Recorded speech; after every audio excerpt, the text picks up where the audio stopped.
Boom. There we go. Here we are. Cheers, everybody. We're back. Monster at 8 a.m. Last p.m. fight card was right before 8 p.m. Thanksgiving. We haven't had a show since Halloween, before Halloween. It's been a while, but we are back. We're back in action. We've got fight announcements to make for everybody watching tonight for basically a pretty well-rounded out card on January 7th. So it's practically fight month. I'm Andy Kurz. This is Mike Colbert, Johnny Cupcakes here. We're back at Table Titans. Oh, my. Mike Colbert? Oh, you said that? Yeah, I did. You didn't hear that? I heard it. Oh, you heard it. Okay. Yeah. Sorry, I'm multitasking. I'm making sure we got good audio. That's Ghost. Oh, Ghost. The Ghost is hitting the energy drink. Yeah. New sponsor. Yeah, I know. No, so obviously October 29th was an insane fight card. Usually we like to do a recap show, but we were kind of all relaxed and just you know what, let's just kind of hold off on the show. And but we're back. We announced some fights this weekend. It's ready to go, and we're ready to start kicking into gear for CT57, January 7th. Carlos Ballesteros watching. Rob Pico's already been in the comments. He's ready to roll. But yeah, so if you missed the announcements this weekend, first off, we announced our headliner, which was Saul Almeida versus Joe Giannetti. Title fight, which we're going to get into some details a little bit later on. But for those who missed the big news, and I mean the big news, yesterday we had a huge heavyweight title fight that we announced. And at this point, we're going to remind everybody of the announcement. So Joe's going to roll the video. Brendan Battles! Two heavyweights with a wrestling pedigree and big power.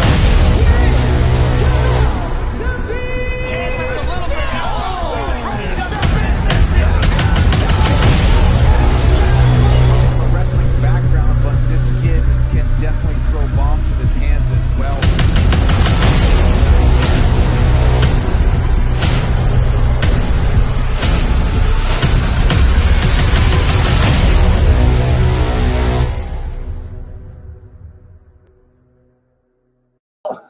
There we go. Now they can hear. Now they can hear. But man, if that doesn't get you fired up, I don't know what will. For the first time ever, the gold strap is being put on the line of the professional ranks for the heavyweights.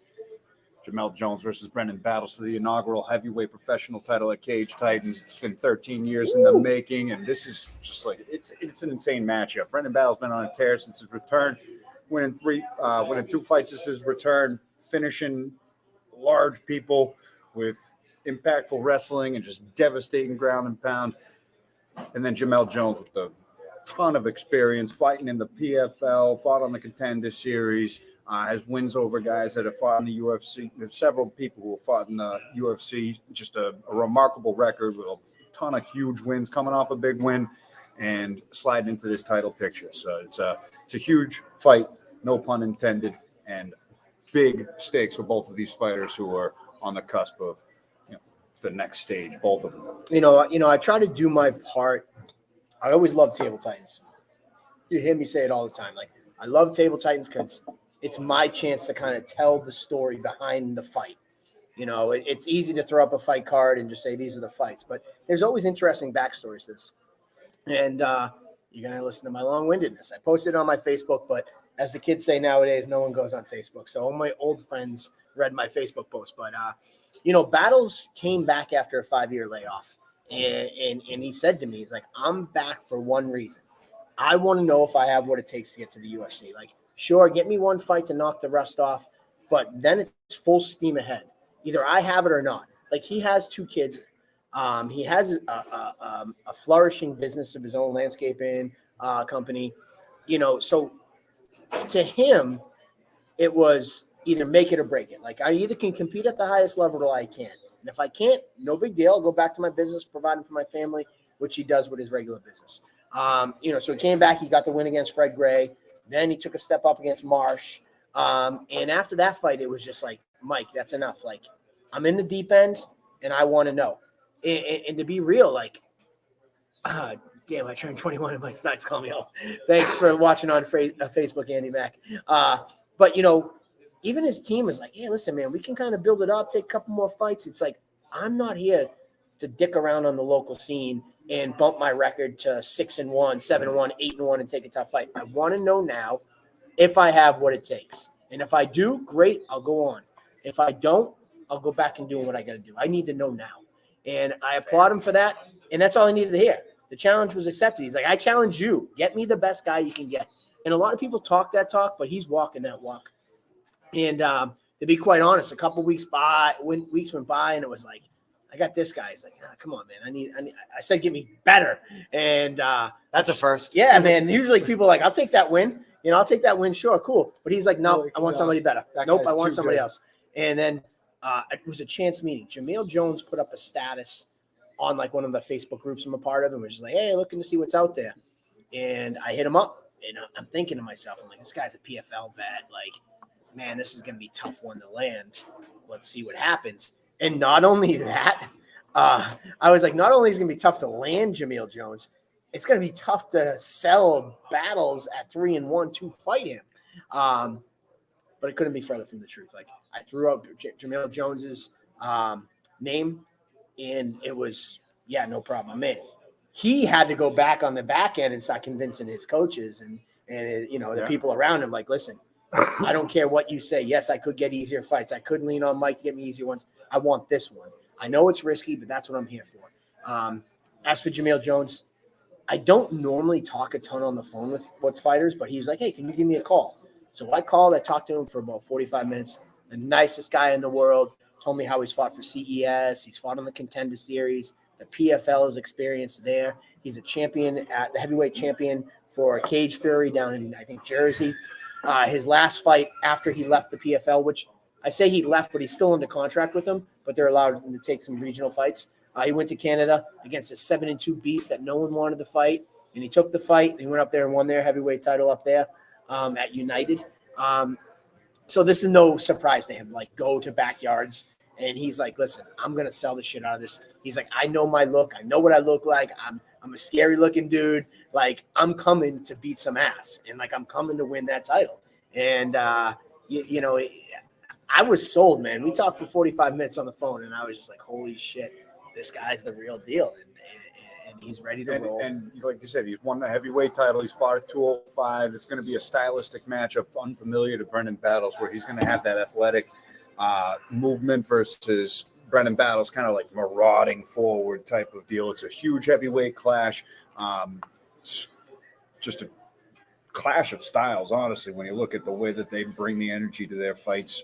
And classic matchup for the first time ever for a belt at heavyweight. 13 years as a fight promoter, you've never had a heavyweight champion at the professional ranks. What does this fight mean from that perspective? Well, it's funny, when you talk heavyweight, like you said it earlier when we were talking, it was like heavyweight is like gets eyeballs. Like, that's the money division. And these guys are heavyweights. Yeah, they're not like, and I'll tell you, like, They're not like 205ers who are soft and don't want to diet. No. Brandon Battles is cutting at Battles is 265. like Lesnar-like in his physique. So it's amazing because that's like the money division. Like, the heavyweight division churns heads and gets people looking. There's just not a lot of heavyweights. There's not a lot. It's mathematically, there aren't as many. And people might say 3-1, like, what's Battles doing to get a title? Okay, fine, cool. You want to say that to me? Any one of you guys want to get in there with Battles, be my guest, and you can take his title spot from him. Yeah. But you also have to remember, heavyweight is not the same as, say, lightweight, where you got to get to 12-1. Even still, his credentials, his athleticism, the way that he carries himself, he's just different. Even, somebody who is a lighter, I think, that did all the things that Battles has done, they would even be deserving potentially of a shot, because he's just a monster.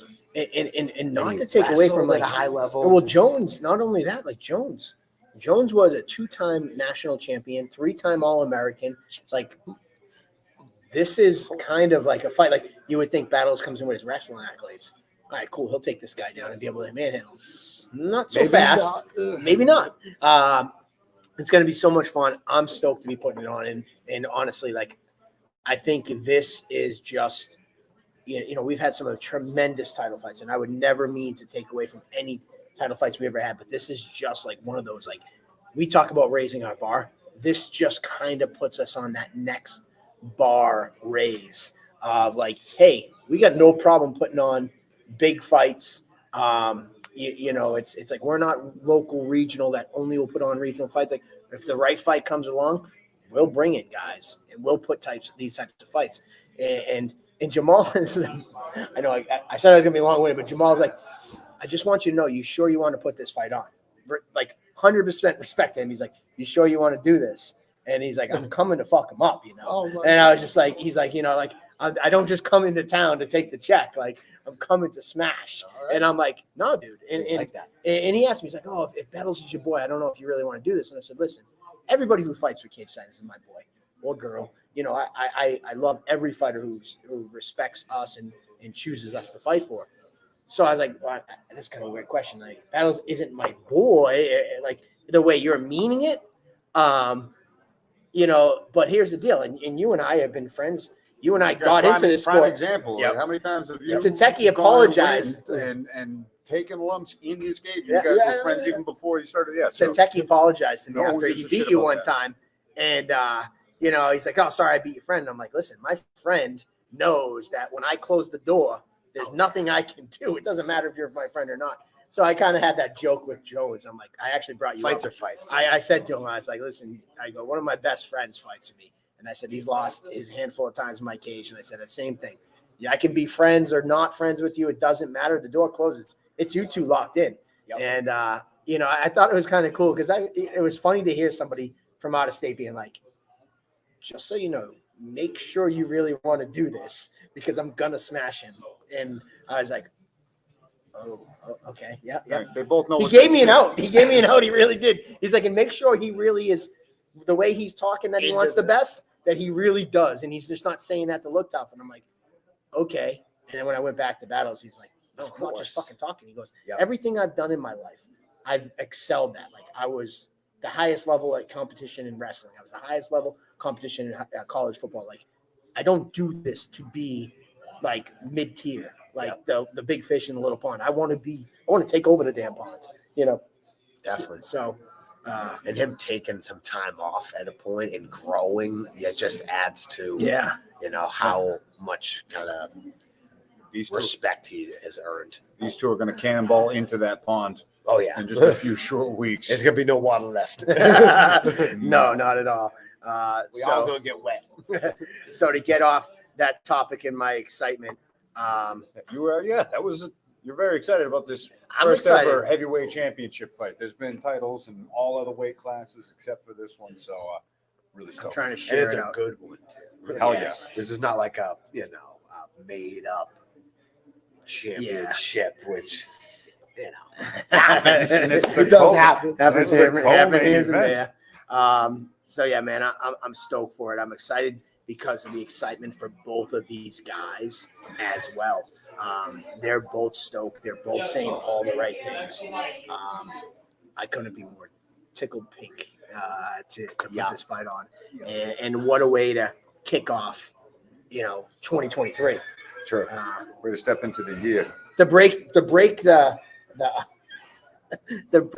talk of the Battles versus Jones fight, I want to quickly catch up at with the comments. Phil Grenier, you know Phil, Probably. our sound Oh, guy. yeah, of course. He offered $20 if you smack Andy.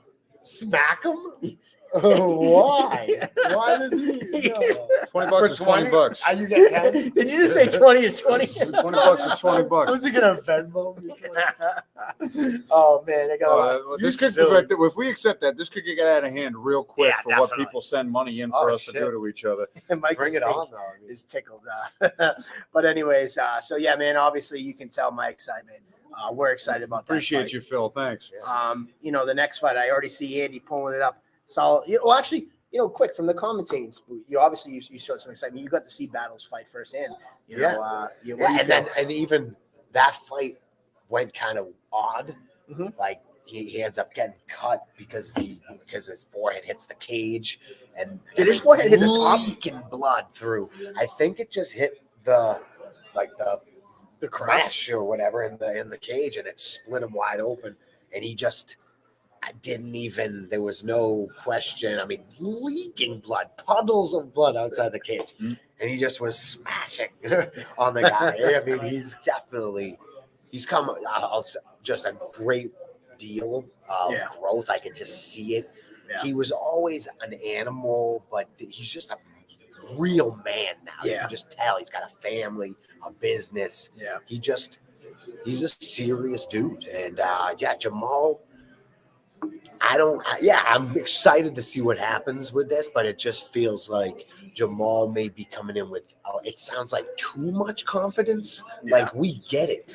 You're a fighter. Like, we're not, you guys don't have knives. Like, you're not going to kill the man. Like, what? This is, he sounds almost like maybe too overconfident. And I think that plays into Battle's hands, because Battle's is more, he's confident, but he's cool, calm, and collected in his confidence. That's good.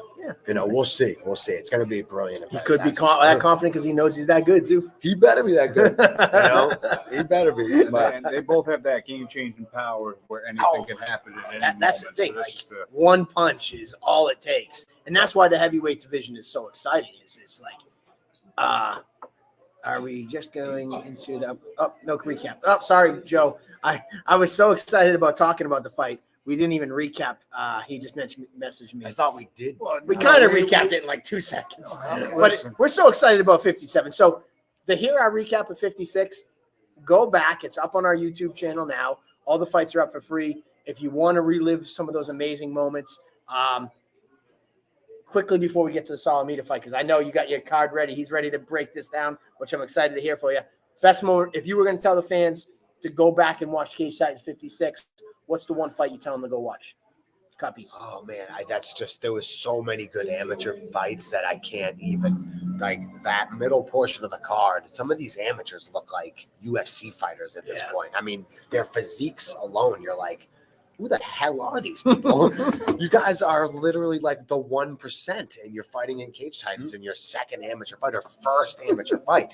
I say you have to watch the whole event. The whole thing is awesome. Yeah, the fights were up and down the card, just electric. Eric Reyes versus Zach. I was just about to say, for an That's MMA what I was fight, that was thinking. one of Or the that Craig crazy- Marson versus Steve Hill. That was a crazy 2-round. Yeah, Which, war as congratulations, just hit 1 million views on our Instagram. Just hit 1 million views. Was Insane. That was the one with the rear naked choke that he finished, and he was spitting blood afterwards, but it wasn't really a tap. So there was a lot of controversy Oh my at the God, ending. right. But then they also had that reverse arm, weird, like, spin. I think they were calling it a WWE wrist lock move, well. because he grabbed him by the wrist and whipped it around his head standing. Threw the punch, knocked him down. Yep. No, there was some crazy exchanges in that fight. The Thompson-Reyes fight was madness. And then the ladies really stole the show with Ashley my Barrett God, and Megan true. Roscoe going 5 rounds for the championship, in which Megan Roscoe really weathered a storm in the first 2 rounds and was able to systematically outpoint the marauding Ashley Barrett. She is a for psycho. the I'm gonna last say 3 it. rounds and make Which it one, a Ashley? razor thin Yes. fight, which is one She's for just the a ages. nut. So, yeah, it was a Just crazy card up and down. So Zach Thomas, Eric Reyes, Thompson, sorry. There was Steve Hill, Craig Marston. You said the ladies fight. Joe, if you want to throw in the comments, we'd like to hear you. He's behind the What camera. about what's that? Jeff Haddad's Ascension. There was an Oh, Ascension. yeah, that was the Thompson The fight. Ascension loss. Okay, Yeah, that was but Thompson versus Reyes. That was such a high level fight. Yeah. As amateurs. They were 0-0. Amazing. Yeah, Literally it's insane. amazing. Amazing. Then the pro fights, which ones stand out? Pro fights. Who do we have? Who was the standout in the pros? Kilbride's return. He looked good Kilbride, against Rooney. That was yeah. crazy. He Valdina's dropped him and then debut. submitted him. It was Jack Congdon's debut. Oh, Hassan yeah, Graham's he was debut. really good. That was crazy. Yeah, that was Hassan Graham crazy and Jorge knockout. Vega. Yes. Yeah. I know that was It's that like was a wild we fight. we didn't get the recap show, so we didn't really get to break down every single fight. Joe said it was the heavyweight fight. What's up, Cam Arnold? We might as well talk about your fight today. We'll announce that. We'll sprinkle a few. We're on a hard 8:45 stop, so we got a half an hour. Also, Phil, I gotta come back to Phil. Phil, yes, I know you said slap me for $20 because I'm the one reading the comments. I twisted it and made him think it was him. But he's corrected. He goes, just so you know, it was slap Mike, not 20 Andy. He goes, for Andy, it's only $10. $10. Okay. I'll punch myself in the sack for 5. How's that sound? We should be on OnlyFans right now. It's like, ding, ding, ding, ding, ding, ding, ding. Boom. How many $5? We got 100 people $5. man. But no, I mean, yeah, man, there was some crazy. What do you got? You I got got the whole card is up. and they were- D-Sav versus Lacey. Yeah, man. Yeah, Dude, the Sage Felipe and Marty Navis too. Tyler Wolf and That was a crazy Bobby fight. Baker. watch That was a fight. 3-round war Yeah. for the ages. Timmy Walsh with the big knockout. Tim Melvin finishing Will Doolin. And that fight was a war and a half. They just came out swinging right out the gate. Hill and Marston really kicked the show off. Greg Jones. Dude, and Timmy Jim Walsh. Collins. Yeah. Timmy Walsh, independent fighter, comes in, takes on the no-stones guy, Ferguson, who had that And one wins, kick, yeah. and fucking knocks him out in like 10 seconds. Yeah, I'm trying to think. Yeah, the Yeah, Craig 15 Jones and seconds. Carnes fight, a minute and like 15 seconds of just like fury. So I think you're picking up what we're putting down. Watch the whole fucking event. Yeah, there was so many finishes. And Only a Joe couple put it decisions. up in the comments. He put it up a couple of comments ago, the entire playlist, but it's easy. Go to Cage Titans YouTube channel, youtube.com/Cage Titans. We're really easy to find. Another shout out to Danny Jefferson and Phil Lucino. They put on a hell of a When has war there, Lucino ever capitalized. been in a boring Yeah. fight? That was a He's fight. a And both- badass and 1-3 now. Both of those guys brought me food at the weigh-ins. Phil Lucino Yeah. comes. Whoa, comes whoa, in whoa. on Let's reverse the Phil Lucino at the weigh-ins. For the record, he brought 2 eggplant palms, and one was supposed to be for me. I And his received mom 2. came I up thought to it was- me and was like, "Oh, how'd you like your I ate food?" both. And I go, I didn't know. "What do you mean my food?" She goes, he brought some for Andy. She goes, "I gave him 2." I go, I "That think- motherfucker ate both of them did. on me?" I didn't know that was for you. I just I thought ate it was for 2. I ate both of them. I did, but It's all right. Johnny Cupcakes was the star of weigh-ins. What was the place you brought us to? Oh man, where did Bark. we go? Was it Bark? Was it Bark? We got the barbecue. Yeah, Bark Barbecue. Bark, yes, yeah, in so- Kingston. So after Or weigh-ins, Plymouth. Kingston. yeah, it's Kingston Plymouth line. Johnny came through clutch, brought us That a nice was spread of amazing. Bark barbecue. So if you come into Plymouth, Thank you definitely for hit it that up. again, by the way. Well, you went and got it. Yeah. Well, I always had. Driving I don't know by. about you guys in the chat, but I always had like a rule. Like I buy, you fly. yeah. Like if you're gonna go get it, I was back like, 20 years ago when I was a young kid, we used to have a couple adult beverages, and we'd be sitting there, and we used to live about 5 minutes from 24-hour McDonald's. It'd Oh, be yeah. like 2 a.m. playing video games, buzzed up. oh yeah. Sorry, the people who went to McDonald's wasn't buzzed, I swear. But we'd sit there and be like, "I'll buy if you go get me 20 nuggets." "No, I'll buy if you go." Or "I'll buy and give you $10 if you go." "I'll buy and give you $20 if you go." We used to always fight back and forth about who was going to go. And I buy get you the fly. nuggets. I buy you fly. Walk. So Johnny said he was going to Bark. So I said, "I'm going to buy if you bring it back for everybody." And That was sure did. Oh yeah, saving the day. Next time we Yeah, should yeah, weigh-ins. yeah. Oh, I'm We totally, should but, go. but yeah, I'm totally in. But Next time, don't eat the double. I won't. Bomb. Next time, if I get two Yeah, or yeah, something yeah, else. I'll be honest with you. I don't like eggplant bombs, so I probably wouldn't eat it anyway. Well, then I Eggplant. did a favor. But I couldn't. I wanted to at least say to his mom, It was "Thanks, great. it was good." And I was just like, "What do you mean?" He gave it to Andy, and she was like, "There was 2." No, I told her I ate both of them and said they were both delectable. And yeah. Don't tell So my they shut up. Italian family that I don't like eggplant bombs. Sorry. True. Chicken cutlets. All right. So there's our recap of Cage Titans 56. Yeah, eggplant In pop. talking about battles, but moving forward, Andy, our main event of the evening. Go ahead. Main event: Joe Giannetti versus Sal Almeida. Sal Almeida, he's hasn't fought MMA for a few years, but he's one of the most prominent names around these parts at 155 pounds. Fought name a New England fighter that's in the UFC. Calvin Kattar, Rob Font. He's fought them on Yes. their rise. So he's fought the who's who. Critical with Manny Bermudez, the critical fights that he's had and huge wins throughout his career has carried him into the spot. He's 30 years old, I want to say, but he's 33. He's 33. He started fighting. I put this up on my Facebook. The story behind this fight. Like he's been fighting since 2008, before I even started Cage Titans. I think the year he made his pro debut, I made my amateur debut. When did you debut in 9? 09, yeah. Yeah. So So right when my first fight was probably the same time he was just making his professional debut. This guy's been fighting professionally. Where was he In fighting 2000, then? he fought Chris Grand Mason, Matt Bissett, Yep. Rob Font, Calvin Kattar. Like this guy fought anybody and everybody. He was fighting for XCFL, which was a big league back You know, it's then. Pete Jeffrey too. I think Pete Jeffrey's one of the only guys to finish him. So, anyways, he's been fighting forever, and it's like, all right, so are we rolling out some 40-year-old veteran to like build off his name and like pass the torch kind of fight? It's like, no, he's still 33 years old. Yeah. He's still, in a solid portion, like prime of his career. And just for those who might not know, because some of the younger guys, because he hasn't fought for 3 years, like, well, Salamita, what? It's like, this is the body of his work. Like, over his career, this guy has fought the best at so many opportunities. Black belt. Yeah, Right. black belt. Like, he was Probably had 20 boxing matches. yeah, he close. was Jose Aldo's training partner, Yep. and he was also his translator for that whole McGregor tour when they fought. He's trained with Masvidal. He's one of Masvidal's training partners. I know he's trained with the Diaz brothers. He was trained out at Where's he Black at House out right in now? California. He's out of Sidyatong and Alliance. Alliance is the BJJ place. Like, this guy has been around. The body of his work over the course of his career. And what makes me so intrigued is that him and I would always see each other at the card, at the events. And he would always kind of like just poke me, hey, yeah, I'm thinking about getting back. And I'm like, all right, cool. Like, Yeah. we kind of shoot the shit a little bit about a fight or two. And Giannetti was always somebody that came up. And he was always like, yeah, I'll fight. I'm like, yeah, whenever you're ready, let me know. And we kind of would forget about each other and not see each other for another couple months. And then we'd see each other at a show. He's like, I still want that fight. I'm like, all right, cool. Whenever you're ready, we'll do it. And then finally, like a couple months back, he was like, yo, when am I getting that fight? I'm like, yo, like, whenever you want it, it's yours. It's a done deal. Like, just tell me when and done. And he followed up back in right before the October show. He's like, I can't do October, but your next one, deal. It's done. We're doing it. And that was it, man. And I see his wheels churning. This guy is very calculated with his career. He's not a dummy. He's not a guy who just fights emotionally. He's very strategic.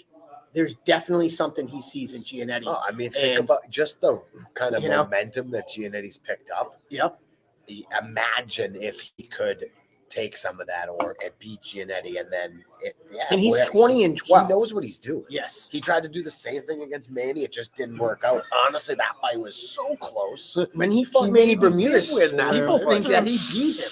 Geez, I like to be very objective with my teammates, and goddamn, that fight was so close. It's Yep. scary. So yeah, I mean, if he was able to ever beat JoJo here, it would just do a lot for his career. And I it's think. just another big name with a solid record who's been at the upper echelon, which would exactly propel him right back into the upper echelon around these parts. Even his last fight against Sean Soriano. Sean Soriano went to the UFC not far after that win. So even though he's been fighting since 2008, been fighting the top tier competition since that very time, and See that record.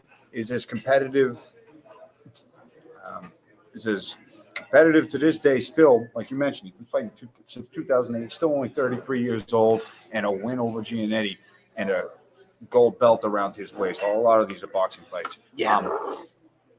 Just how hungry is he at he's been- 32 fights into his career? That's he's been asking Cody this long. he beat because Cody JoJo Stevens, the is Wolverine. hungry. That guy was a monster back in 2011. He was an I believe the AFO champion. Beat Kenny Stone, Oh wow, and Salamita beat him. that's no joke. Beat Chris Grand Mason, who was at the time one of the best 35ers around, 45ers. Beat Tateki Matsuda, I who know, was a that's UFC so guy. Interesting. He lost a split decision to a couple UFC guys. He fought. How about this for a murderer's row? Bassett, Calvin, Cater, Rob Font, back to back to back. And then now he's was teammates with those guys. Now he's teammates training with him, in a like- way, right? Yeah, Chris Foster, that's a huge name that Yeah, he made yeah. too. Yep. Andre And that was a Judy. World Series of fighting. Yeah, man. Sheesh. Josh LaBerge. Oof. Yeah, man. This guy, Fought for and Bellator, fought for CES. he has such an World Series of interesting fighting all style, over the place. which makes this like Yep. a must-watch fight too. Because like JoJo's long and lanky, and can wrap you up, and you've seen his fights when he just wraps people up on the ground, and maybe he doesn't get the submission, but he like stalls you out. Like I go back to like his Josh Harvey fight. There wasn't a ton of action in that fight, but like also JoJo was the one kind of controlling it. Harvey's an explosive type fighter, and JoJo's kind of wrapped him up and stopped that from happening. Saul's very much that same stuff. Same height, same length, same kind of like style, but how are they going to cancel each other out? And what is the difference in the last few years with JoJo?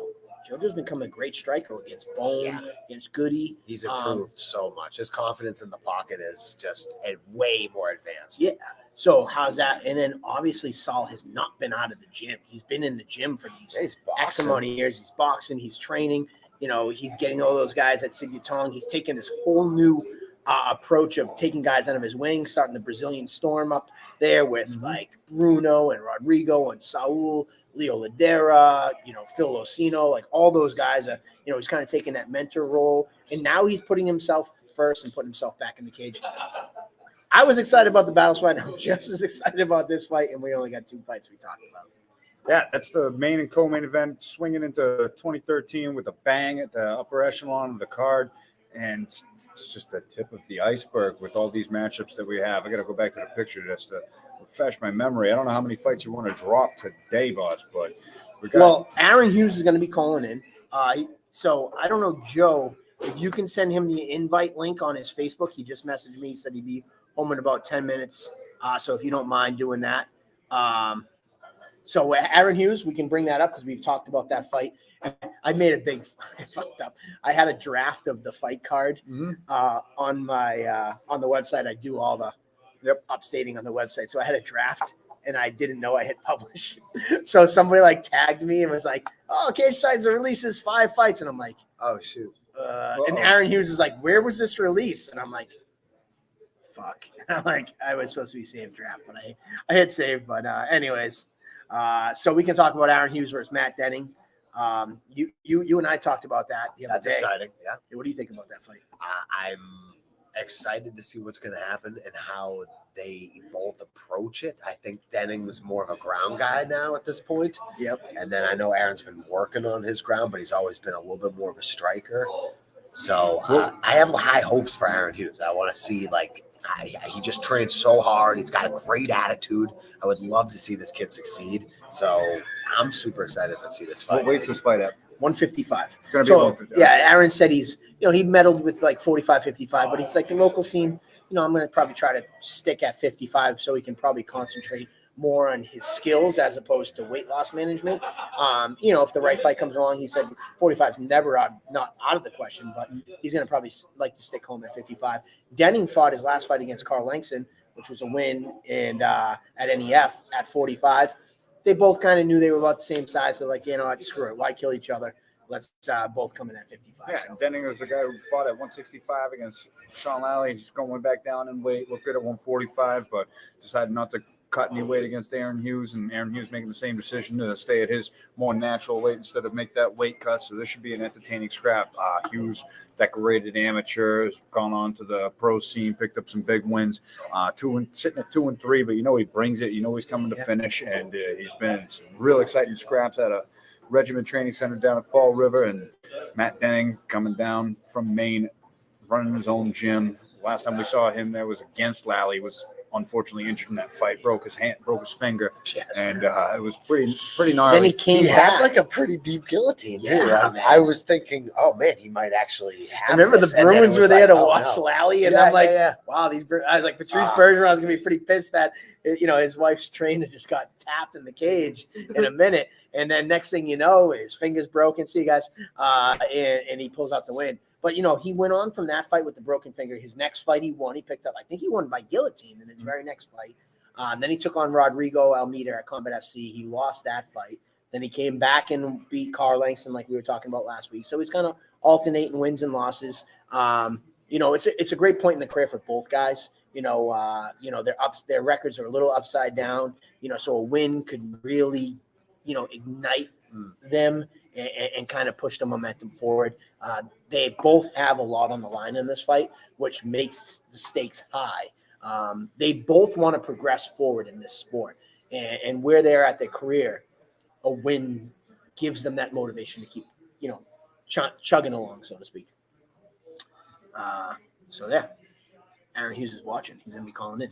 You want to announce another one? We did announce the Nate Russell versus Tyler Smythe today. Oh, that's a big-time title fight because that's one that I have circled on my list to be a fight of the night contender already right out the gate, as usually the amateur title fights are. Tyler Butterknife Smythe, we've seen him go against the who's who at several different weight classes, and now he's making his way back down to 125 pounds at his home to fight for the vacant title. To defend his belt, because he won that championship against Joe Poirier in a classic fight, and now he's going to defend against the person that won it against Joe Poirier initially before he vacated it. Nate Russell. Go read my Facebook for the history lesson. Yeah, Nate Russell's been a long time amateur fighter who's picked up titles in every single promotion that has taken place in Massachusetts over the past decade, except for the Cage Titans title. He accomplished that goal against Joe Poirier last year and then subsequently vacated that title, saying that he was kind of... Yeah, so I gave the history lesson on my Facebook. I've mentioned a few times that I keep putting the Facebook messages out there. I'm trying to bring back Facebook. He's trying to promote that. I'm trying to bring back Facebook. Might as well bring back Zuckerberg? MySpace. You friends with Zuckerberg? I mean, yeah, Zuck's paying. Check us out you on buy Table some Titans on Facebook? MySpace next week. What was the one that Google tried to promote like a few years ago? They were the trying groups or whatever it was. They were I trying to feel like post something. They were trying to make their own thing. people. I Yeah. forget what it was. But anyways, the history on this fight is it's a title unification. A lot of people are like, well, what the hell do you mean? It's a title fight. Well, Nate Russell won the title about a year ago against Joe Poirier. And then when the time came to defend it, he was like, I'm not really sure if I'm going to stay amateur, and I'm not sure if I'm going to go pro. And I'd hate to be that guy that holds up a division. So you know what? If just let Poirier and Smythe fight for the title, because they both were coming off wins. So like he was like, I don't know if I want to defend. I just beat Poirier. I don't know if I want to fight Smythe because I might just go pro. So let them two fight for the belt. And here's the deal. If I go pro, somebody has the belt and the business goes on without me. If I decide to stay amateur one more time, I'm going to fight the winner of this anyways. And what better that they're holding the belt that I didn't technically lose. Kind of like a Henry Cejudo type situation with Aljamain. It's like, I didn't lose that title. It's still technically mine because I never lost it in the cage. Yes, Aljo, you have a title. And I'm sure Tyler Smythe went out, had an impressive performance against Poirier. And that kind of gave Russell a little probably kick in the ass to be like, all right, that was impressive enough. You got my attention. All right, I'll come back for one more Amy, and let's see who the real big dog is. Like, and you know, I commend both fighters. This is a rarity. Like Nate Russell has 4 regional titles under his belt. I think he's the ammo holder, the premier, Cage Titans, and I forget the name of the company, Cage Wars maybe, out in New York.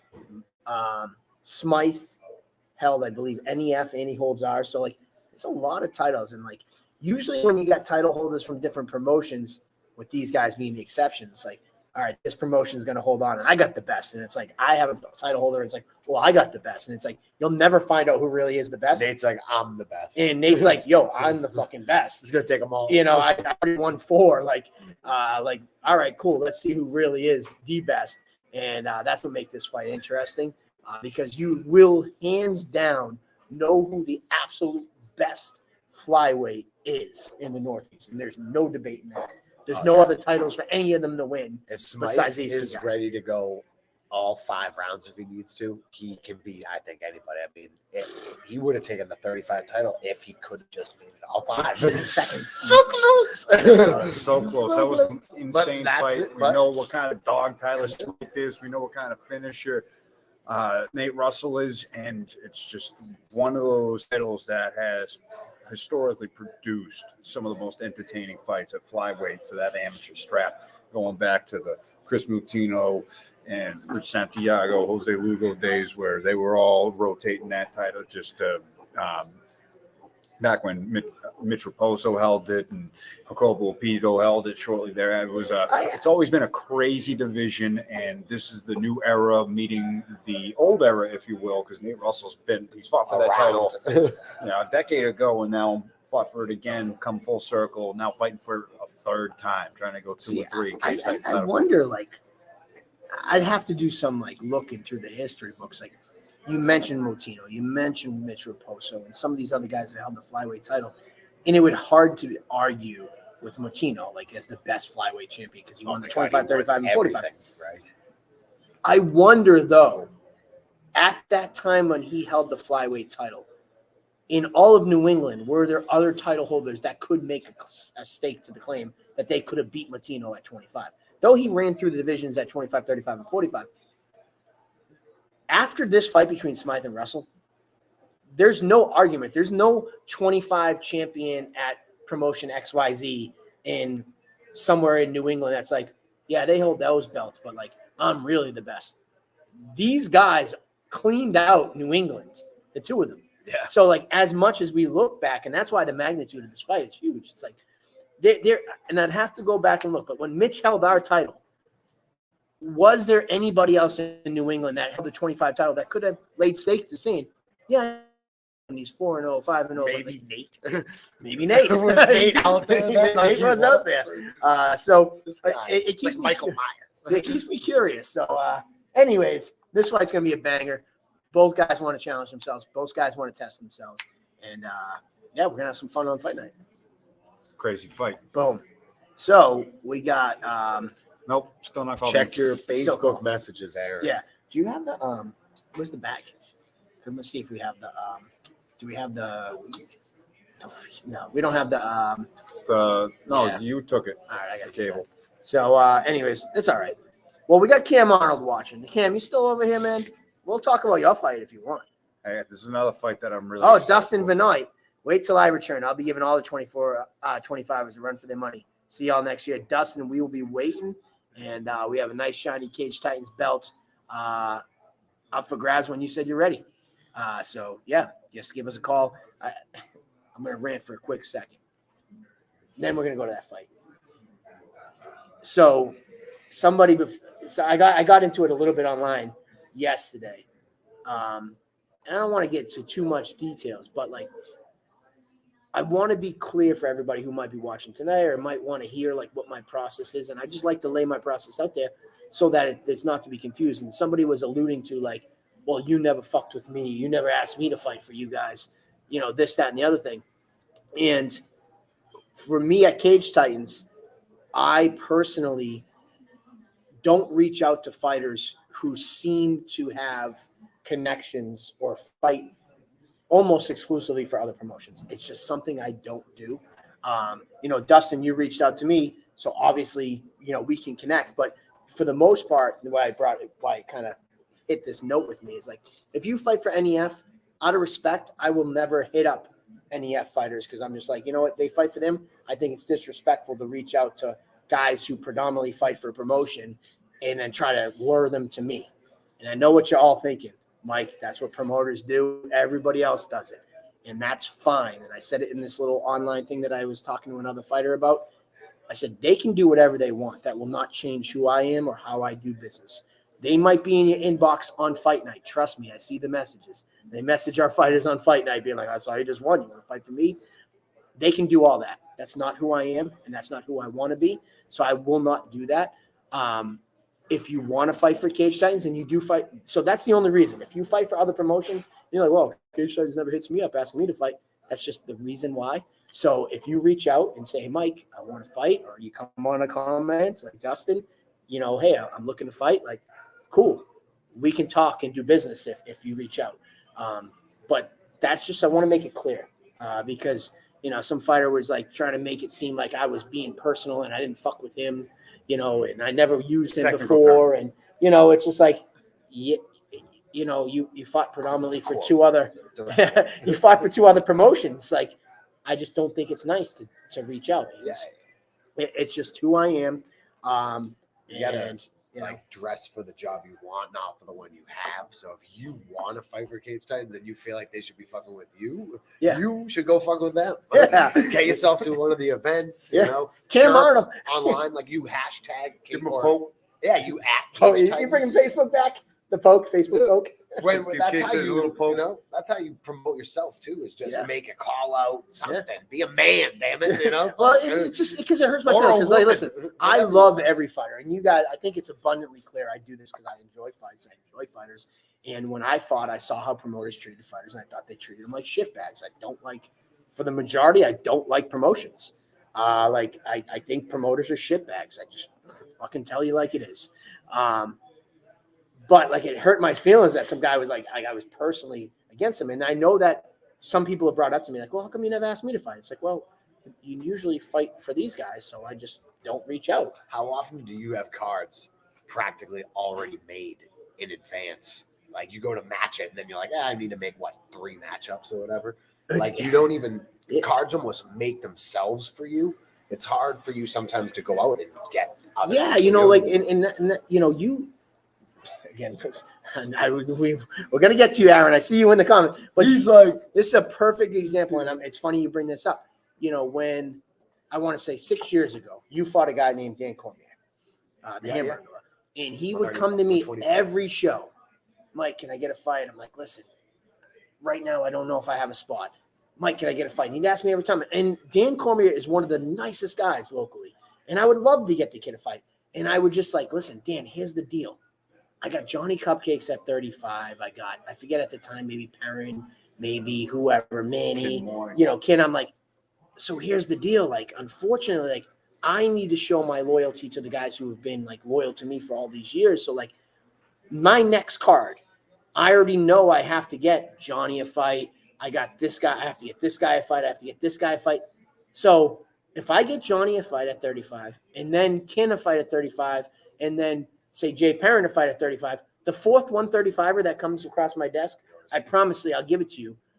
But then at that point, I probably have other weight classes that I have too many fights for, so I can't even do any more pro fights.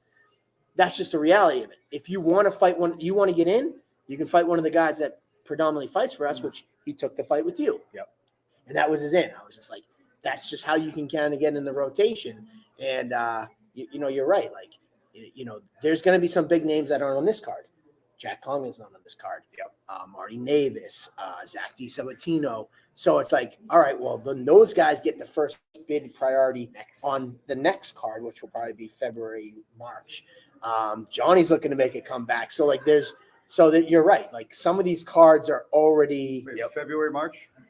8 weeks from January 7th, whatever that date is. Well, that's the date. So whatever 8 weeks later is, you know, we used to do 10 weeks. We're cutting it to 8 weeks. So great question, Johnny. Sorry, Aaron, you had to sit through that.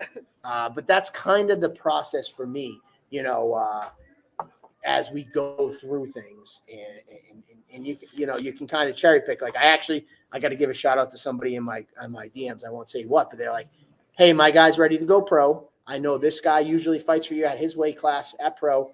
We'll fight him.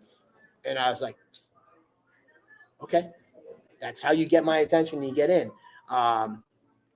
You know, and that's it. So if you're a fighter, you want to fight for Cage Titans, you know, that's just the long. If you fight at a different New England promotion, trust me, I watch fights and I know your name, but out of respect, personally, that's just my code. I won't reach out.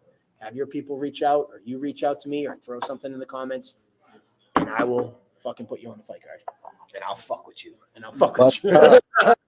All right, cool. Let's bring in Short Fuse. Like Short Fuse, I got to give him credit. He was fighting for NEF for a while, so I never really hit him up because when he went pro, he was fighting elsewhere. I didn't hit him up. He hit me up in my DMs like, yo, Mike, what do I got to do to get back to Plymouth Memorial Hall? And after, 4 years? Yeah, just about 4 years, man. I'm fucking pumped. Let's go. Nice. And we're pumped for you. Aaron Hughes is in the building. Short Fuse. One of Fall River's finest, Short Fuse, Aaron Hughes. What's going on, brother?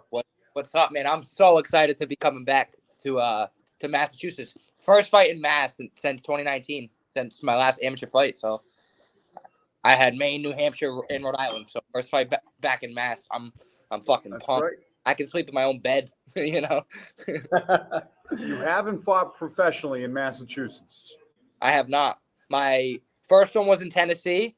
My last 3 were in New Hampshire and Maine, and I had 1 for CES that was in Rhode Island. So this is my first fight in Massachusetts. Well, we're excited to have you back, Aaron. You know, you've been around fighting for a long time. You know, we know you're busting your ass, and I'm glad you reached out and said, listen, I'm ready to come home to Plymouth and fight. Yeah, I could tell the excitement in your messages when you were talking to me. He's like, yo, where's my tickets? Where's my tickets? I want tickets. I literally talked to him about making the fight.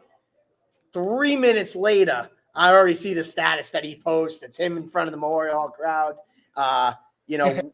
What is it like to be able to finally come back and fight in front of your hometown fans? Yeah, I'm super pumped. Like, last fight was like almost 4 hours away, so I didn't really have many fans there. Fighting in my opponent's hometown, there was a lot of biasy going on over there between pictures and commentary and shit. And like I've never experienced that with Cage Titans. Like even fighting like hometown guys or fighting other guys from Massachusetts, like everybody's treated the same. Like when I grappled at the show in February, like all the grapplers were like signing the posters and stuff. Like all these other promotions like don't do shit like that. So it's just like I'm just super happy to be coming back and fighting for Cage Titans again. Like they treat everybody equally and everybody with respect, whether you're coming from California or you live in Plymouth, you know. So I appreciate that, you know, and that's something we pride ourselves on, you know, that you just wrote my mission statement for us. You don't even know it. Like, you know, I don't care who you are. You know, you can be selling the popcorn in the stands. You can be the fighter. You can be the hometown guy who sells 300 tickets or the guy who didn't sell any. You know, you're all part of the show. You're all part of the community. And, you know, you're just as important. Everybody's equally important to the success in the community that we have. So thank you for saying that. You know, I'll give you that $20 later. I'll put it in your fight bonus. But yeah, man, it's cool. Johnny was pretty excited about this matchup. We were talking about it. I know you were training, so you might not have heard the beginning of the show. Johnny, what do you got for him? Aaron, so what? How are you going to approach this fight with Matt Denning? With that, he's got this like kill or be killed type of mentality. It seems like, and his ground has definitely shown improvement lately. Do you plan on keeping it on the feet, or are you going to take it as it comes? Well, this is mixed martial arts, and like I'm not just a striker. Like I've been doing jiu-jitsu for a long time. I mean, I got fucked up ears, you know. Like I've been doing jiu-jitsu for going on 9 years. Like I'm a purple belt. Like I know how to grapple, and I'm expecting that he's probably gonna try to take me down. But like I'm not easy to take down, and I'm even harder to keep down. So I'm gonna take the fight, whoever it goes. Whether I take him down, he takes me down, or whether we stand and trade for 15 minutes. But this is MMA. This ain't kickboxing. It's not boxing, and it's not jiu-jitsu. So I'm gonna be comfortable wherever the fight goes. Hey, One quick thing, Aaron, you may be in Cage Titans history. You've competed as an amateur at mixed martial arts for us. You competed as a kickboxing fighter for us, correct? Yep. Against Pat Jones. You competed as a grappler for us in a grappling super fight at an event. And here's your professional debut. You are the first person possibly to do all of everything. Fight for the cycle. I was looking at Johnny for a second. I'm like, I know Johnny grappled and did pro fighting, but we didn't do kickboxing back then, and you never fought amateur for us. So, yeah. So you're the first guy ever. There you go. Yeah, let's go. Let's go. The first fighter to get his face on the Mount Rushmore of all kind of All four, competitions. yes. From him. So that's you guys are both kind of coming off submission wins, though. Do you feel like that kind of submission attack is going to cancel each other out, or are we really going to be expecting a full-on jiu-jitsu-esque fight, which, you know, we're always happy to call? All right. Well, so let's take a look at who he just submitted. He just submitted Carl Langston, a guy who probably doesn't fucking do jiu-jitsu ever. In February, I submitted a Renzo Gracie purple belt at Cage Titans. I submitted a former UFC fighter at Naga, and I just won. Who was that? I'm not gonna say names. I'm not gonna throw any names. Say he has to say. Johnny said you had to say the name. All right, I tapped former. I tapped Peter Barrett with a guillotine at Naga. Oh, okay. I heard these things. I guillotined Peter Barrett. I guillotined Tyler Gauthier. I just guillotined another guy last fight who's a purple belt and kids instructor. Like, how do you guillotine? What's your favorite grip on the guillotine? Arm in, always arm in, because you can go Doris, Anaconda, or sweep. Always arm in. Interesting. Yeah. We'll help you out in case anybody gets back to Peter Barrett. We pushed him to say the name. He was respectful. He wasn't saying 100%. The name. That was on us. And so Pete's cool. Pete's cool. I mean, fuck. We've all won. We've all lost. We all, Yeah. Good job, bro. It shows that you're improving. So I think what you're saying is you're comfortable in your ground game. Yes. And all right. So do you think it's going to be mostly a grappling match? You know, I got that 7-second knockout too. You know what I mean? All right. Like I said, I'm comfortable wherever the fight goes. I was just out training in Las Vegas with some of the best guys in the world, like showing where my skills are. I train with Mitch Raposo every day, training with high-level guys, Brett Layton's been coming down, getting some work in. So Brett Layton's fighting on the card. Yep. We actually just got done training together like 20 minutes ago. So I'm comfortable wherever the fight goes, and I'm just really excited. I'm gonna be real. You talking about all these guillotines got me excited. True. I love guillotines. You and I have grappled before. You might have to have a guillotine off then. I'm looking for, because you talking guillotines, man. It's like, oh, that's kind of my move. That's my jam. So we might have to get back on the mats again. I'm a little heavy now, if you can't tell. The camera adds 20, 30, 40 pounds. Yeah. I'm not gonna lie, the last time we rolled, you did guillotine me. So I was trying to pump you up. I wasn't gonna say, listen, pump the brakes on the. What I wanted to say is, pump the brakes on the guillotine, because I'm going to have to come out of retirement and guillotine you. But I was pumping the brakes. Spider-Man did get bit by a spider. So you guillotined him. Now he's got dope-ass guillotine. Yeah. So, all right. So I passed my knowledge on to you. Cool. He's the radioactive spider of guillotines. Awesome. No, man, just to see your excitement for this sport is such like a breath of fresh air. Like, no matter what you're ever talking about, your wins and when you're at the highest of highs, even when you're at the lowest of lows and you're losing your fights, you've always had the same commitment to the sport, the same enthusiasm, which, I appreciate. How do you keep those spirits high? Because, I'm not saying, like, you've had kind of like a little bit of roller coaster. You win one, you lose one, you win one, but you never break mentally. How is that for you? And maybe some other fighters who have gone through some highs and lows and have a hard time finding the strength to stay focused on the path. How have you done it? So since the very first day that I walked into an MMA gym, it was in 2013. I told myself that I would never stop it until I made it to the UFC.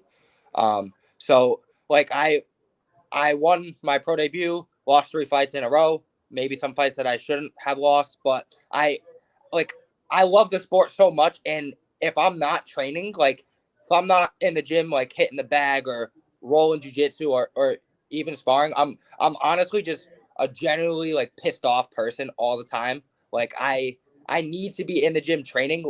Like some people run marathons for stress relief. I need to be training like all the time. Like win or lose, I'm always back in the gym Monday training. Like if I fight Saturday, as long as I don't have any really bad injuries, I'm always back at the gym Monday, whether I'm training or just watching class or just teaching class. I'm always back Monday, because honestly, like there's really nothing that I enjoy more than this sport. Like I don't miss any UFC fights. I don't miss any Bellator fights. Like I love the sport. I love training, and I know that I have the skills to be one of the best fighters in the world.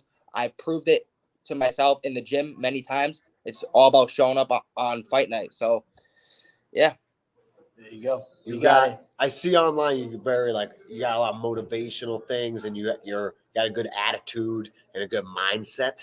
Do you have any authors or speakers or books that you've read or enjoy listening to that you can share with people? Yeah. So probably like when COVID first hit, like obviously everybody was like all down in the dumps, like nobody knew what was happening. So I just got like huge into like meditation, and just like what you put out to the universe will always come back tenfold. I try not to preach any negativity. Like I don't associate with negative people. Like I'm a very positive person. Got a vision board hanging in my room and everything, So I love David Goggins. Fucking David Goggins is a man. He's actually just came out with a new book. And Eric Thomas on YouTube, if you don't know who that is, highly recommend. He was like a homeless 16-year-old, and now he's a multi-millionaire motivational speaker, So he's the guy who yells a lot, right? Yeah. I can't do his voice so good, really, but I love that guy. You got Johnny all jacked up over here.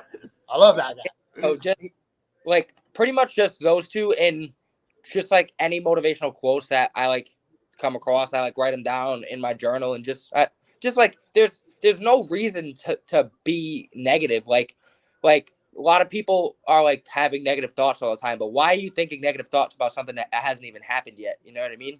So like if I'm thinking, fuck, I might get knocked out on January 7th, which is a fight anybody can get knocked out, but it's like if I start thinking that, like the universe is gonna make that shit happen. You know what I mean? So Yep, you're gonna win. You're a winner. You're a champion. That's what's up, bro. exactly.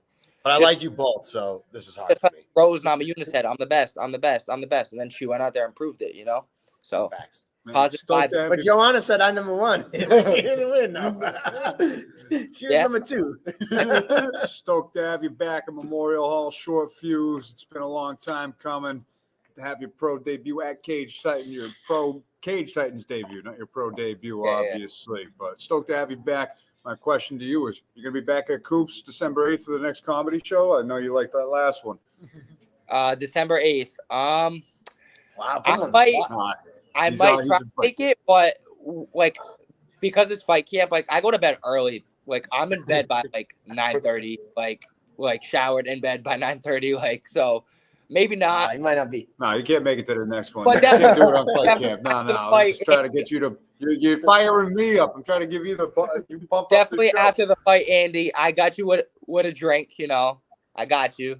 So That was Andy's shameless plug. I gotta do it now. It's also Comedy Christmas show Day. here at Coops with host Andy Kurzankowski. Coops Comedy Night 3, Thursday, December 8th. Yeah. One more week. on a Thursday too. That's Two far. more weeks. Well, I get that. Oh, you can't miss Sparring Day down at Regiment. You guys Can't miss throw Barnes. down on Thursday. Right. So, no, One more obviously not. But there'll be plenty more after the fight camp. Like I said, I'm more excited to see you back at Memorial Hall anyways, man. Really dying to get Short Fuse back in there. I love the matchup with Denning. I think it's a competitive fight, and I'm excited to see where it takes place, no matter where the fight goes. Both well-rounded guys and kill or be killed type mentality. So, really stoked for this fight. Yes, sir. all Me right, too. Aaron, any parting thoughts for you? Any message for your opponent? Talk some shit. Well, I told my mom that I wouldn't talk shit, so I'm not gonna talk any shit. But Yeah, your I mom's right. I will say that I think that I'm the better fighter, which I'm sure he thinks he's a better fighter too. Like we're always gonna think that we're better, but I just am excited to go out there and show that I'm the better fighter, that my skills are gonna show. No disrespect to Matt Denning. Like I don't know why he thought I wouldn't fight him. Like I'll fight anybody. I didn't want to fight guys with losing records, even though like I have a losing record, but I didn't want to fight guys who are like 2-15, 2-20. So he just won 3 fights in a row.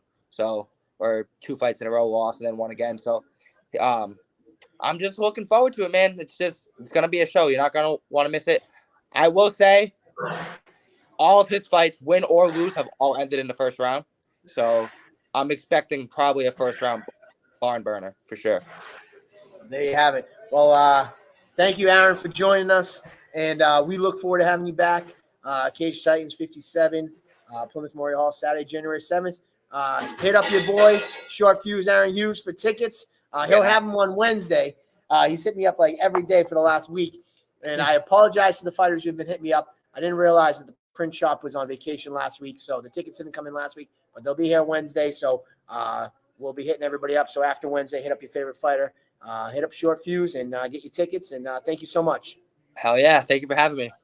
All right. Hey, bro. Take it easy, Aaron Hughes. All right. Johnny is all jacked up over there. Are you drinking caffeine? I had some. Did you tip into my my energy drink? Just the black coffee. It's strong. Roaster's Reserve. Ooh, So, it's okay. That's the new coffee we got here. It's at really Coops. good. It's really Man, Aaron is so jacked up. Like, I'm telling you, he's hit me up a few times. And then, like, finally, when we're like, all right, cool. What do you need? Like, let's make something happen. He was like, boom, in my DMs. Nonstop. He's Like, always online talking about like fights soon. Looking he's for doing an fight opponent. videos now, training videos, like tutorials and stuff. Like, All right. this kid's super into it. Those are the type of guys we love to see. They're just jacked up, excited to do, and they love what they do. And that's what it really As boils much as down we to. do. Yeah, dude, we all love this shit. We're here on a crazy Monday night because we enjoy it. Like, in the feel their passion, it invigorates us to realize like we're doing this for you guys, and then to see that passion you have, it fires us up, and then we get fired up, and hopefully it fires you up, and it goes back and forth. It's a nice circle, synergy. Yeah. Oh, It's a exactly. symbiotic relationship between Circle. promoters, fighters, fans alike. We Yep. all fire each other up in the regards. And I love this shit, man. This is it's been like it was nice taking the break. Yeah. enjoying Halloween, enjoying Thanksgiving. You know, We're we got back. Christmas coming up, but fuck Christmas. I'm looking forward to January 7th more than any Santa elves or anything. I don't give a no. Give me this January 7th. That's the real Christmas. Yeah. That's the real New Year's. That's when it all starts. That's when the chaos is. That's when we're back at Memorial Hall, breaking down that building with decibel levels that continue to increase. We got two professional championships for the first time ever, a heavyweight championship. Title We unification got bout. amateur title fight. That the fights are stacked. It's So already stacked. We haven't even gone through Cam's the entire- phone died watching us, and he logged back in with his wife's account so he could watch us because we said we were going to mention his fight. And then we went on to So there you go. Hit him. I know you got to go, but let's hit him with Listen, this is another big fight. This is the last fight we'll drop tonight before we do the whole card next week. I think we should. Yeah, we'll do the whole card next week because there's some other matchups that need to And be here's the made. deal. Any fighter that's on here that wants to call in, all you do is hit the DM. We send you a link. You click it. It opens up, pulls you right on the show. Hey, how come I don't – just kind of like the fight game. Like, oh, how come I've never been on Table Tights? Message us. Go get We it. send you the link, send the and you poke. call. Take what you want. Send the Facebook poke, and we'll send you the link. It's that easy. I don't care if you're an 0-0 fighter or you're the main event. We want to hear from all of you guys. That's why we're here. We're all admins on the Cage Titans page. That's Michael Pulver. I'm Andy Kurzankowski. He's Michael Pulver on Instagram. I'm Andy Kurz77 on Instagram. Don't hit me DM. up Slide on into the Instagram. DMs. Huh? I said, don't hit me up on Instagram. Don't hit him up on Instagram. You can slide into my DMs any which way you can. We'll get you on the show. But yes, this next fight It's that just we're going funny. to announce. I post online, like, my Instagram says, Michael Pulver, this is not for business. Personal. Fucking still. Hey, can I get a fight? Hey, you don't know me, but can I get a fight? It's like, yeah, whatever. Anyways, love it. So, yeah, Go. don't message him on Instagram. But yes, Okay. Cam Arnold's watching. This is another big fight. At Bantamweight, Cam Arnold's making the venture back down from Maine, and his opponent's making the venture up north in Connecticut. It is Will Sriracha Smith. He was slated to fight Jeff Joy before that fight fell through. He stepped up to take Lionel Young on short notice, upper weight class, and then lost that fight. And then his last fight with Jeff Joy fell Then through. we so now he's rescheduled the back. Jeff Joy. It fell through. So now he's back scheduled with Cam Arnold, a former opponent of Jeff Joy at the amateur ranks. And Cam Arnold undefeated 2-0, 2 big knockouts. Will Smith 3-5, but he's fought the who's who, as tough and durable as they come, as slick and swift of a striker and well-rounded fighter at 135 pounds with an impressive resume, who has fought all comers. This is a great matchup for both of these guys at this stage in their careers, where Cam Arnold gets a win and climbs up to 3-0 as an undefeated fighter with an experienced and decorated, well-respected foe. And then Will Smith with a big win over an undefeated prospect like Cam Arnold puts him right in a favorable position to be a few wins away from some primetime spots. So big fight for both of these guys. It's going to be an exciting fight. Clash of styles between the two of them. Sriracha kind of mixes things up. Pretty well-rounded, can take the fight anywhere, likes to be precise and pinpoint with the strikes, and then Cam Arnold is just a bomb thrower, and it's going to be whoever, I don't know where the ring generalship's going to come from. So this one, just sit back and wait. If you've seen both of these guys fight, you know you should be excited and circle this fight. Cam, he's on his wife's account, so I can blow up his spot a little bit because hopefully she's not watching with him. But like when Jeff Joy pulled out of the Will Smith fight, Cam slid in the DMs and was like, and then he's like, I'm literally having a baby next week. He's like, the fact that I'm even considering this is crazy. He's like, my wife will kill me. So hopefully she's not. I'm not. He said he's not just a bomb thrower anyways. But he's like, we were talking. I know he's like, you're not just a bomb thrower, but you know what I mean. I say it with all due respect, Cam he said Arnold. Disrespectful. But no, I mean it with all due respect. He just happens to be good. But he was like, oh, dude, I so badly want to have this fight with Will Smith. He's like, oh, fuck my. And then he had his kid, I think, on October 18th, like a week or two before the fight. So congratulations on his third kid, I believe. But after that, he was just like, yo, like now Will Smith's on my mind. Let's just fucking do it. And he wants some Chef Boy ID. He does. And Cam is a maniac. Not right across the street. He lives that life, man. Spelled out in front of him. And I'm stoked. Another guy that you know, he kind of came into the fold, and maybe it's funny that this is full circle of what we were talking about earlier. He was an NEF guy. Never touched it. I never talked to him. Never ever hit him up. And one day he hit me up, and I was like, oh, cool. Like it wasn't because I didn't know who he was. It was just, that's NEF's guy. Hit me up. He's been with Cage Titans for a while now. Amateur, amazing fights. Now he's here with us as a pro. You know, this guy does everything right. He's relocated his family. You know, he's training more. He's doing so many things. He's motivating himself, and getting in this cage is just motivating. He's going down to train with the party, I think next week, he said. You know, so he's doing all the right things, and he really wants to make a run at this. As for Will Smith, like you said, he's fought who's who. He's allergic to easy fights. You know, he was scheduled for Jeff Joy. He took Lionel Young on a week's notice. You know, you look at his record, he's fought a who's who, Bellator guys, all these people. Chris Dissanel, who was Duma. You know, like this guy is a beast, and this is a huge step up and a huge test for someone like Cam. But Cam is cut from like that same cloth we were talking about battles earlier. It's like, I know that I'm this good, and I want to test myself. I want tests. I don't want easy fights. I want tough fights, and I want to prove that I'm one of the best around. And I think he has the opportunity here. And not just a bomb thrower. This happens to be what he's really successful he's at. great at He's just really, really good. Well, I mean, Derek Lewis would probably be mad if he said he was just a bomb thrower. Oh yeah, Right? he's a collegiate wrestler extraordinaire. Yeah. You know, so He's got one of I the see what best he's saying, but jumping high kicks I've we ever gotta seen. highlight your good qualities. Like if you have a great ass, as you know, like you want to be like, yo, these fans, man, like you have a good personality too, but like that's your asset. You want to show that off. So you're just really good at throwing bombs. I'm trying to help you out, Andy. I don't know if it's helping. He also thinks you have a great ass too, Cam. But anyways, and I love Will Smith because Will Smith, like I said, is allergic to tough fights. I mean, easy fights. He wants to show some of these guys who think that they might be able to pick him off. Like, wait a minute here, guys. Like, let's not forget who I am. I'm Sriracha. Like, I'm taking your best shot and I'm throwing 5 back. Yeah, not much has changed with the mentality of Will Smith. If it's a tough fight, he's taking it. So that's why I've really circled this one as one to not blink at. And Cam Arnold is historically a one-round type of fighter. He doesn't really make it too far into fights, and Will Smith is historically someone who could take you into the deep water. So we could really. You're his favorite fighter. Was that what he did? Was that you? Sort of, yeah. Did he like scream at you afterwards? Yeah, well, he said at one fight he said that I was a spirit animal, and then another fight he said that I was the only one he wanted to impress, and I was like, dude, that is a fucking honor. That was pretty cool. How do you rate his beard? Oh, spectacular! All right. You know, like one bite, everyone knows the rules, like a 9-2. 9-2, which is pretty damn. That's pretty good. Yeah. There you go. So his ass is not his best asset. His beard is the best asset. Yeah, it is. All right, cool. And the bombs. It is bombs. And I got to say, I liked a little bit more cleaned up beard. If I was going for, for me, I would say clean. He went kind of like wide. Like his first pro fight, he had like the nice clean cut and all that. Yeah. His last fight, he came from like the wilderness, like scruffy beard, scruffy hair. But he did make it to the poster for Cage Titans October.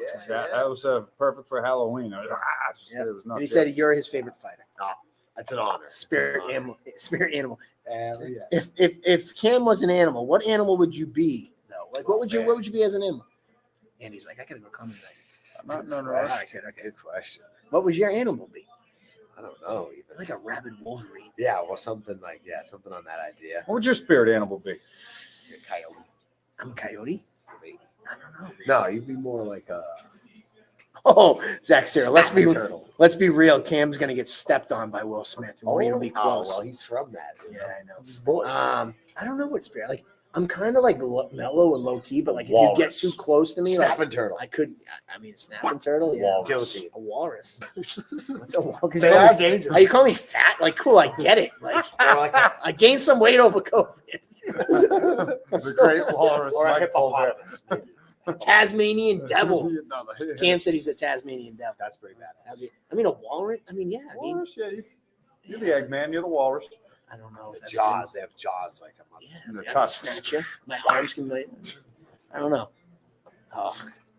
Anyways, you still don't have an animal. Keep up anonymous. I don't know. What would you be, Andy? An owl. I had to think about that. Owl. Why? You're a pussy. An owl. I like Owls ain't pussies. No, some of them are brutal. They fuck I'm shit just up. kidding. I'm Yeah. kidding. Have you actually seen? I know now we're going off topic, so we got to end this show. But have you seen the skeletons of owls? Yeah, I they think look like they're aliens. Fucking weird. Yeah, Like there was this thing I was scrolling Facebook. I'm still a proponent of Facebook. Scrolling Facebook, and I found this article. It's like looking at Better than TikTok. skeletons of animals. Yeah. And one was an owl, and that was great. And then like turtles. Do you know that they have like a bone structure inside their shell? No, I did not. Yeah, it's pretty crazy. That's crazy. Sloth, Rob Pico. I don't know if you're calling me sloth. Anyways, all right, we're going way off the rails here. If Will loses, I'll give Cam $100. If Will wins, Cam's got to give me a kiss. Take the bet, Cam. Okay. Cam will have a new favorite fighter post Cage Titans. I don't know. Okay. It's fun to see Zach Cyril back in the mix, spicing it up. He's out of Facebook jail. He's out. It must be out of Facebook jail. Fucking Anywho, Elon Musk, probably. yeah. So, yeah, I don't know. What else you got? Anything else?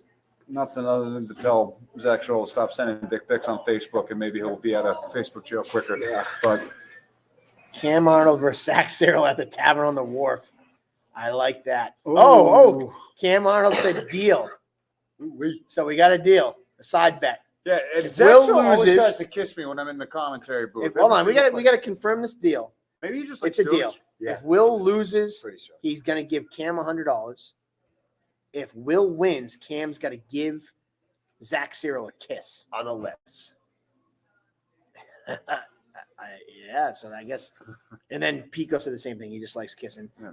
Cam said, "Bring your Phil wants Benjamin. violence. Bring your Benjamin," and Phil wants one of us to hit each other. Before we get to that point, anyways, Cyril is going to make Smith take a dive.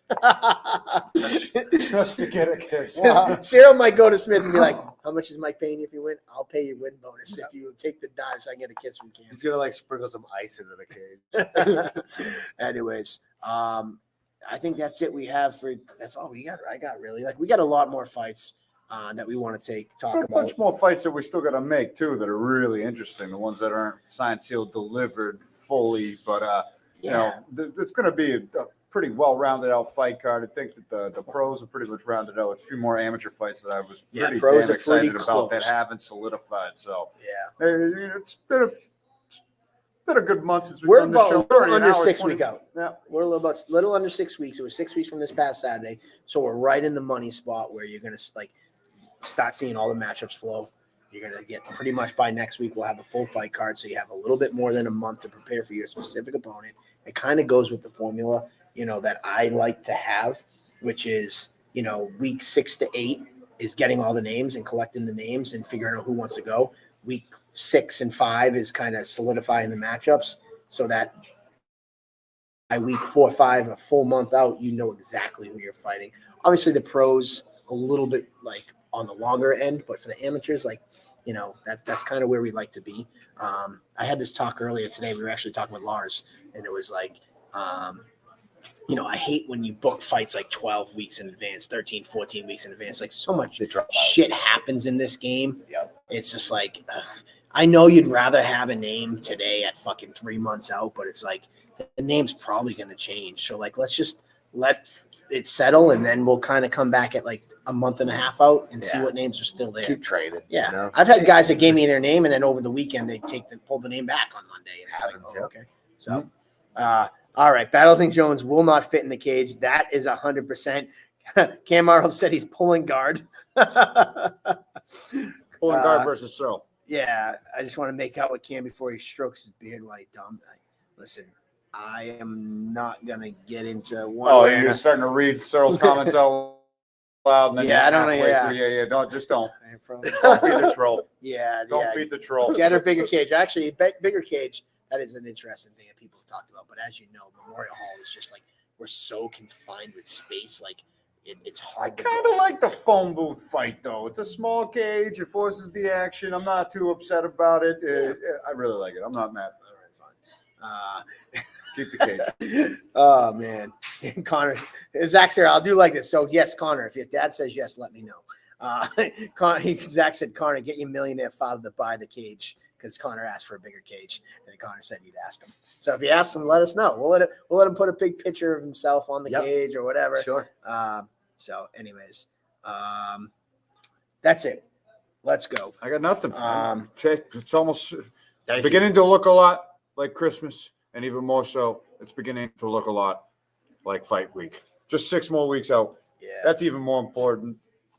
Hope you all had a great Thanksgiving and a great Halloween. We're back at Table Titans. We got the full fight card to be introduced to everybody next week, and we'll probably get a couple more of y'all to call in and get some more exclusive interviews. I know a bunch of these fighters are probably going to be making the loop of the rest of the MMA media around these parts, their fight story with Iggy, the Room Podcast, MMA Island, all their interviews. So keep your eye out for the fighters that we announced this week and for the fighters that we're going to announce next week. It's going to be insane. This fight build-up, 3 title fights that we've announced already, a couple of the marquee pro matchups, and the rest of the fight's going to drop next week. It's going to be an exciting kickoff to 2023. And geez, next week we'll drop the whole fight card, and we got to start talking about the end of the year awards too. Oh shit, we were gonna do that tonight, but I guess. But hey, we got distracted. Yeah, I know. Dude, what time you got to be at that comedy show? We probably should leave soon. So we got to go do the comedy. Andy's got to go do the comedy. Johnny should go do the comedy. Next week we're doing comedy. 2 weeks from now. December 8th, we got the comedy show here with Mike McCarthy headlining. He's a prominent comic who's been doing it 15 years. Probably 20 years at this point, but I don't know the shows that he's been on, but he's been on television before. I got to do my research and promoting the people that I got in the main event, the comedy shows I got going on, but got a bunch of people from Rhode Island, Worcester that have been making people laugh and another degenerate art of stand-up comedy. So it's going to be a fun night here. The past couple shows have been really good. Yep. You've been falling out of your chair laughing the past few shows that are taking place here. Johnny Cupcakes was a special guest 2 shows ago. So you never know. We might have some random. And then another one at Main Street, January 5th, tying into Fight Week, right after the press conference. Then another comedy show there. So that ball's rolling. But in order to do that, I got to go get the sparring rounds in down the road, down in Quincy. But all right, Johnny, what do you got? Leave us with something. No, let's go. Stay tuned because just constantly the social media is popping. So whether it be just normal info coming out of Cage Titans or exciting content, there's constantly being stuff made. So stay tuned to all of Cage Titans' social medias. And if you're a fan of Johnny Cupcakes, drop your Twitch. True. Cupcakes Gaming. Cupcakes Twitch. Gaming, that's what it is. Cupcakes Gaming on Twitch TV. Yep. So there you go. Go follow Cupcakes Gaming at Twitch. Watch them play League of Legends. League of Legends, yep. Is that the only game? That's the main game, yes. But as of right now, it's pretty much primarily. And do a little chatting too, some motivational yes stuff, you know. Yeah, I got people in there that are actually like telling me what they're doing in their lives, and then some advice being given. You know, I got a lot of life experience, especially athletically, dietarily, because of being having to make weight constantly. So yeah. There's a lot of good content out there. All right. Cupcakes Gaming. Gaming on Twitch. And for me, obviously, Cage Titans is my life. Follow Cage Titans across the board, all social media, and we'll keep you up to date on all the fights this week. We have 7 matchups. We got a new matchup every day that we're going to be announcing. Tomorrow, actually, we got a new thing. We're going to be doing a 12 at 12 Twitch Tuesday. So I'll be on TikTok Tuesday. So tomorrow I'll be doing TikTok live at 12 o'clock, taking 12 questions from random people. We're going to be doing that every Tuesday. So Twitch Tuesday, 12 at 12. And then TikTok. You had me talk about Twitch. So TikTok Tuesdays, 12 at 12 tomorrow with me. And then Thursday I'll be Instagram live, 12 at 12 over on Instagram. So we're trying to expand the platform base and involve TikTok and Instagram. So, we just crossed a huge milestone. I posted a video last week, over 15,000 fans on Instagram, and you guys have been tremendous. So, I can't thank you guys enough. So we're going to try to spruce up TikTok and Instagram because, as you know, I'm a Facebook guy because I'm old. Getting old. I'm old. As Phil said, we're bringing back MySpace. And Lars, I will make some fights. Lars and I had a great conversation today. We got some fights we're going to try to make. So there you go. That's all I have from me. That's it. Thank you very much, everybody, for tuning in. We'll see you next week with the full fight card released and maybe some nominations for the categories to the end of the year. So, Yep. cheers, everybody. Cheers, and cheers See to you producer Joe, the Yes. quiet man behind the scenes. You can't see him, but he's running it all The behind Wizard the of scenes. Oz. Yeah, he's the man behind the curtain. So thank you. And we'll see you next. I'll see you tomorrow on TikTok, 12 at 12. I'll see you Thursday on Instagram, and then I'll see you guys next Monday with us on Ask Jeeves, Phil. Brendan Battles! Two heavyweights with a wrestling pedigree and big